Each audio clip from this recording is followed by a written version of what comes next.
A fun fact you may not know about me is that I love Brazilian Jiu-Jitsu. I've been practicing Brazilian Jiu-Jitsu for about 4 years consistently, and I am currently a blue belt. Here I am competing, and I wanted to highlight in this video some of the coaching that I received, because coaching is so important when you're competing. In a large space like this, it could get really, really loud.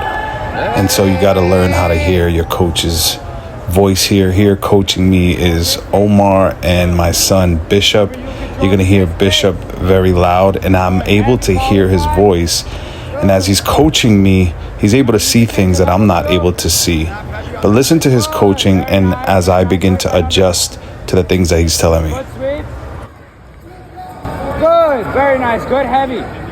Heavy collar tie. Good. So my coach is telling me heavy collar tie, so I'm pulling down on his head. Heavy snap, very nice. Good.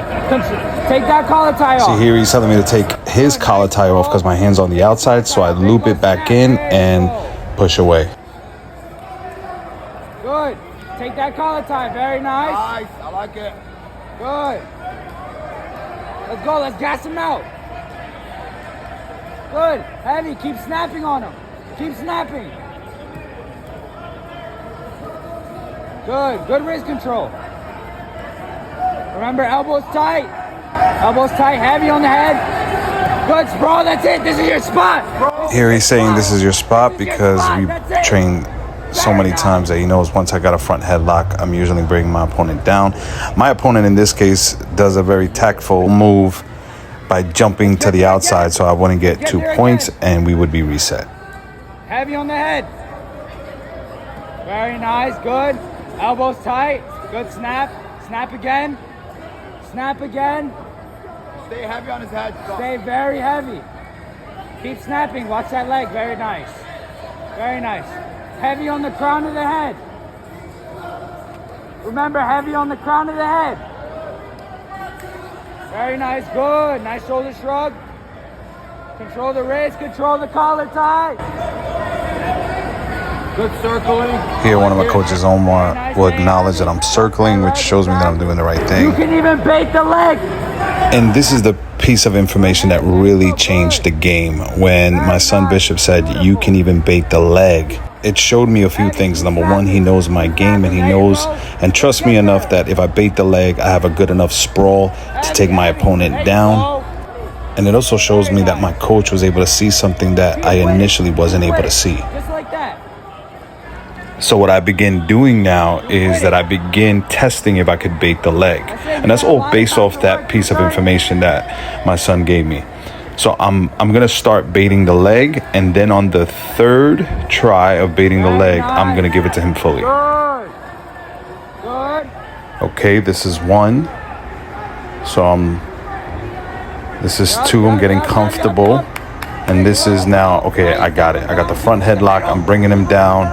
And then I'm confident here that he will not be able to get up. Let's beat that elbow with your knee. Let's beat that elbow. Another piece of great advice. Let's beat the elbow with the knee. That's how I was able to get behind him and eventually reset to start passing his guard. That's it. He's on bottom. This is your world. This is your world. Yes, over, under. There you go. Let's get. This is me setting up for the over-under pass, which again, I have practiced and drilled with Coach Omar over and over. He's gone through this with me as well as Coach Ali, the over-under pass. My opponent was doing a good job getting his frames in and his knees, and then I start setting up for the over-under pass.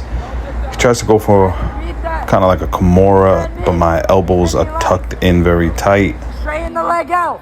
Straighten his leg. Here I did want to straighten his leg out, but I thought best just to switch up, shuck his legs over, and just switch over to the other side, and it actually worked, which I was glad about that. I tried to pass his guard, but it seemed like he was just really, really committed to getting his knees in and not letting me. So great job, and kudos to my opponent here. We reset again. Very good control of the legs. Very nice. You can cook them. You're up by 2. You have a minute left. Take your time, bro. Watch your arm. Very nice. Float on him. Coach Ali style. When Bishop says Coach Ali style, this is coming from a private lesson that we had prior to this competition where we learn how to move and surf on our opponent. We don't always need to go for the submission. There are times that it's just important to keep your position and out-position your opponent, and that's what I began to do. Let's go. Let's keep that body lock. Let's start working that knee. Let's take his back. Get him to his side again. Let's go. Get him to a hip. Sit him to a hip. Remember. Dude, I seen that guy was under his clothes. Like, Let's get your knee inside. You know, because I knew there was 45 seconds left, I kind of was exhausted, and I said, let me hold on here and let me just take a breather. And my opponent began actually prying my fingers off, which you get penalized for that. Push him. Very nice. Good. But then I just started to move. I knew that there was only a few seconds left, and I knew that if I continued here, that there was no way that he was going to be able to get me off of him. I began to shoot in the foot. I reset. He spins. 5 seconds. 5 hold. Again, we start again, and here I am. Match complete. 2 points. I win with 2 points and an advantage. Double gold. One, 2.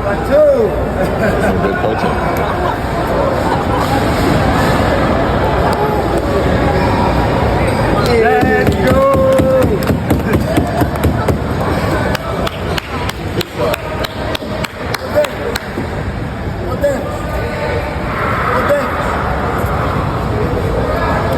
That's it.